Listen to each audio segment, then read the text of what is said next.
و سنت الخلفاء الراشدین، یعنی کہ فتنوں کے دور میں تم میں کیا چھوڑے جا رہا ہوں؟ واضح طور پر حضور صلی اللہ علیہ وسلم نے سنت ابن ماجہ میں فرمایا کہ تم میرے اور میرے صحابہ کے طریقے کو مضبوطی سے تھامے رکھو۔ اب یہ بات بھی یاد رکھنے کی ضرورت ہے کہ خلفاء راشدین کے طریقے کو لازم پکڑنے کے بارے میں محدثین علماء کرام کا منہج کیا تھا؟ وہ منہج یہ تھا کہ ان کی اتباع صرف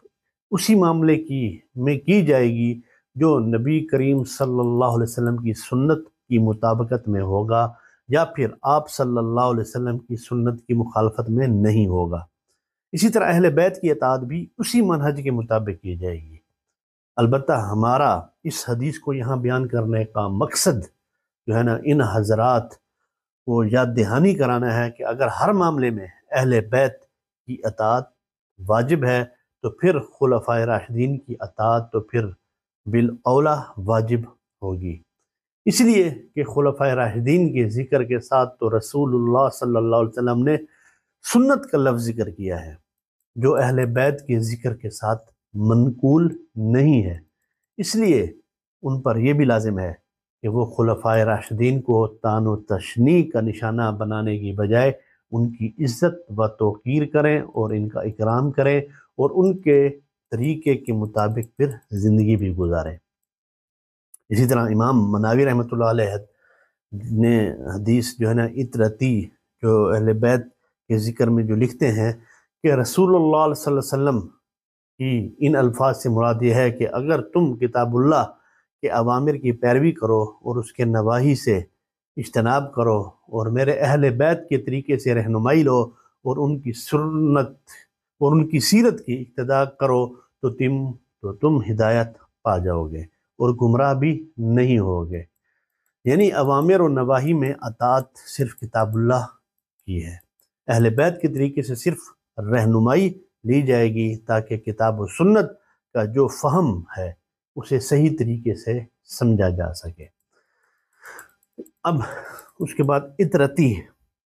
سے مراد جو اہل بیت لیا جاتا ہے، اس سے مراد کون ہے؟ ٹھیک ہے، تو یہ تو ایک علیحدہ ایک موضوع بھی ہے جس پر ایک علیحدہ لیکچر بھی پورا دیا جا سکتا ہے، لیکن تفصیلی انشاءاللہ بعد میں اس پر اہل بیت کے بارے میں بتاؤں گا۔ لیکن مختصراً اس سوال کے جواب میں یہ بتاتا چلوں کہ لفظ اطرتی سے مراد امام حکیم فرماتے ہیں کہ باعمل علماء ہیں۔ ٹھیک ہے نا، اب یہ ان کا ایک قول ہے، اس لیے کہ وہ قرآن سے جدائی اختیار نہیں کرتے۔ باقی رہے وہ لوگ جو جاہل ہیں یا علماء سو ہیں تو وہ اس مقام افضلیت سے بہت دور ہیں۔ اصل چیز تو یہ دیکھی جاتی ہے کہ کون سا شخص اچھے خصائل سے آراستہ ہے اور وہ اپنے آپ کو برے اخلاق سے بچائے ہوئے ہیں۔ علم نافع اہل بیت کے علاوہ اگر کسی اور کے پاس ہو اور چاہے وہ کوئی بھی ہو، اس کی اتباع کرنا پھر ہم پر لازم ہے۔ اسی طرح امام طحاوی رحمۃ اللہ علیہ فرماتے ہیں کہ اطرتی سے مراد نبی کریم صلی اللہ علیہ وسلم کے اہل بیت میں سے وہ لوگ ہیں جو آپ صلی اللہ علیہ وسلم کے دین پر قائم ہیں اور آپ صلی اللہ علیہ وسلم کے اوامر کو مضبوطی سے تھامے ہوئے ہیں۔ اسی طرح ملا علی قاری رحمۃ اللہ علیہ لکھتے ہیں کہ اطرتی سے مراد اہل بیت میں سے وہ لوگ ہیں جو اہل علم ہیں، آپ صلی اللہ علیہ وسلم کی سیرت پر مطلع ہیں اور آپ صلی اللہ علیہ وسلم کے طریقے سے واقف ہیں اور آپ صلی اللہ علیہ وسلم کے اوامر اور سنت کو جانتے ہیں۔ یعنی خلاصہ کلام یہ ہے کہ جن اہل بیت کی اطاعت کی جائے گی ان سے مراد وہ اہل بیت ہیں جو اہل علم ہیں اور نبی کریم صلی اللہ علیہ وسلم کے طریقے پر مضبوطی سے کار بند ہیں۔ اگر کسی شخص کا نسب نامہ اہل بیت سے تو جا ملتا ہے مگر وہ بدعات، خرافات اور کفری عقائد سے لت پت ہے تو اس کی اطاعت تو کجا ان کی بدعات و خرافات اور کفریات کی بنا پر اس سے بیزاری کا اعلان کیا جائے گا، جیسے ابو جہل، ابو لہب، وہ بھی حضور صلی اللہ علیہ وسلم کے خاندان کے ہی لوگ تھے۔ اسی طرح اہل بیت سے جو ایمان، جو محبت ہے، وہ ہمارے ایمان کا جز ہے۔ یہ بتانا انتہائی ضروری ہے کہ اہل سنت والجماعت کا ہمیشہ سے یہ منہج رہا ہے کہ نبی کریم صلی اللہ علیہ وسلم کے ایک ادنا سے ادنا صحابی سے محبت بھی ہمارے ایمان کا حصہ ہے۔ افضل الامہ سیدنا ابو بکر صدیق رضی اللہ عنہ سے لے کر ایک عام صحابی تک سب سے محبت کرنا ہمارے ایمان کا جزو ہے اور ہم پر اس کو فرض سمجھتے ہیں۔ اسی طرح امام قرطبی رحمۃ اللہ علیہ فرماتے ہیں کہ رسول اللہ صلی اللہ علیہ وسلم نے بڑی تاکید کے ساتھ یہ وصیت فرمائی ہے اور یہ تاکید کی ہے جو اس بات کا تقاضا کرتی ہے کہ آپ صلی اللہ علیہ وسلم کے اہل بیت کی عزت و توقیر اور اکرام کیا جائے، ان کا احترام بجا لایا جائے اور ان کے ساتھ دلی محبت بھی کی جائے۔ اب اس کے بعد ایک اور بات کہ اہل بیت کون ہے۔ اس سے پہلے بتایا کہ اطرتی سے کیا مراد تھا، تو حدیث سے یہ بات واضح ہوتی ہے اور یہ بات اس فائدے سے خالی بھی نہیں ہے کہ اہل بیت میں سے کون افراد آتے ہیں، اس کا جاننا بھی بہت ضروری ہے۔ اس نزاع کو حل کرنا اس لیے بھی ضروری ہے کہ ایک مخصوص طبقہ جو ہے وہ اپنے افکار اور نظریات کے پیش نظر چند افراد کو اہل بیت میں شمار کرتا ہے اور کئیوں کو شامل نہیں کرتا۔ یوں کہہ لیں کہ بعض صحابیات سے بغض اور عناد کی بنا پر وہ گروہ انہیں اہل بیت میں سے ماننے کے لیے تیار ہی نہیں ہے، اور اس گروہ کا موقف یہ ہے کہ سورۃ الاحزاب کی آیت انما یرید اللہ لیذھب عنکم الرجس اہل البیت ویطہرکم تطہیرا سے مراد صرف سیدنا علی، فاطمہ، حسن، حسین رضی اللہ عنہ میں ہیں۔ وہ ازواج مطہرات کو اہل بیت میں شمار نہیں کرتے۔ ان کا یہ موقف کئی وجوہ کی بنا پر جو ہے نا وہ غلط ہے۔ اگر آیت کا سیاق و سباق دیکھ لیا جائے تو یہ بات بآسانی سمجھ آتی ہے کہ اس آیت کا اصل مصداق ازواج مطہرات ہی ہیں۔ اسی طرح قرآن و حدیث کے بہت سارے دلائل بھی اس پر دلالت کرتے ہیں۔ یہ حضرات صحیح مسلم کی حدیث اپنے موقف کی تاکید میں پیش کرتے ہیں، اور وہ حدیث یوں ہے کہ نبی کریم صلی اللہ علیہ وسلم نے ایک دن سیدنا علی و فاطمہ و حسن و حسین رضی اللہ عنہم کو اپنے اوپر لی ہوئی چادر میں لیا اور اس آیت کی تلاوت فرمائی انما یرید اللہ لیذھب عنکم الرجس اہل البیت ویطہرکم تطہیرا، اے اہل بیت، اللہ تعالیٰ یہ چاہتا ہے کہ تم سے غلاظت کو دور کر دے اور تمہیں بالکل پاک و صاف کر دے۔ ان کا استدلال یہ ہے کہ نبی کریم صلی اللہ علیہ وسلم نے صرف ان چاروں کو چادر میں داخل فرمایا اور پھر اس آیت کی تلاوت فرمائی۔ اگر کوئی اور بھی اہل بیت میں شامل ہوتا تو نبی کریم صلی اللہ علیہ وسلم اس کو بھی چادر میں داخل فرماتے۔ جب ہم اس حدیث کے مختلف طرق کو دیکھتے ہیں تو یہ بات واضح ہوتی ہے کہ اس موقع پر سیدہ ام سلمہ رضی اللہ عنہا کے سوال کرنے پر آپ صلی اللہ علیہ وسلم نے فرمایا تھا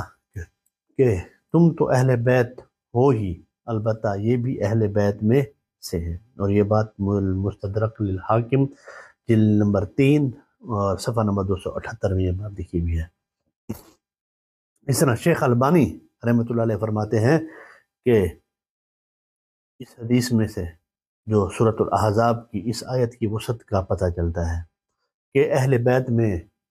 ازواج مطہرات کے ساتھ ساتھ یہ چاروں شخصیات بھی شامل ہیں، اس لیے اہل البیت میں اصل ازواج مطہرات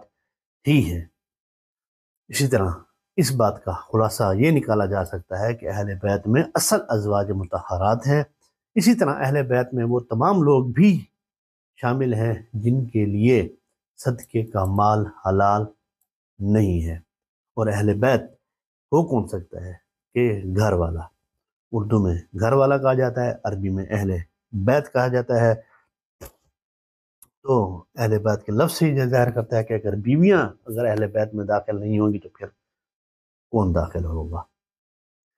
انشاءاللہ یہ ایک طویل موضوع ہے اہل بیت کے بارے میں، انشاءاللہ اس کا پھر انشاءاللہ ایک دو میں ایک لیکچر علیحدہ سے انشاءاللہ ریکارڈ کر کے آپ کو پیش کروں گا۔ اب لوگ اہل بیت کے ساتھ محبت کا دعویٰ کرنے کے ساتھ ساتھ اپنا نسب بھی اس کے ساتھ جوڑنے کی کوشش کرتے ہیں، اور ان کا اہل بیت کے ساتھ دور کا تعلق بھی نہیں ہوتا، مگر وہ اپنے آپ کو سید کہلوانا شروع کر دیتے ہیں۔ یہ سید کہلوانے کا عام سا مطلب یہ ہوتا ہے کہ ان کا تعلق بھی اہل بیت کے ساتھ ہے۔ یہ بات ذہن میں رہے کہ اہل بیت سے نہ تو محض دعوی محبت سود مند ہے اور نہ ہی زبردستی ان کے ساتھ تعلق جوڑنا کچھ فائدہ دے گا، بلکہ یہ محبت اسی وقت فائدہ دے گی جب ان سے حقیقی محبت ہوگی اور شرعی دلائل کی روشنی میں ان کے نقش قدم پر چلا جائے گا۔ رسول اللہ صلی اللہ علیہ وسلم کے فرمان ہے، من بطأ به عملہ لم یسرع به نسبہ، جس شخص کے عمل نے اسے پیچھے چھوڑ دیا اس کا نسب اسے آگے نہیں پہنچا سکے گا۔ یعنی کامیاب ہونے کے لیے عمل صالح کا ہونا ضروری ہے، ایسا عمل جو قرآن و حدیث کے مطابق ہو، نہ کہ اپنی خواہشات پر مبنی ہو۔ امید ہے آج کا یہ سوال کا جواب آپ کو سمجھ آ گیا ہوگا۔ وما علینا الا البلاغ۔ السلام علیکم۔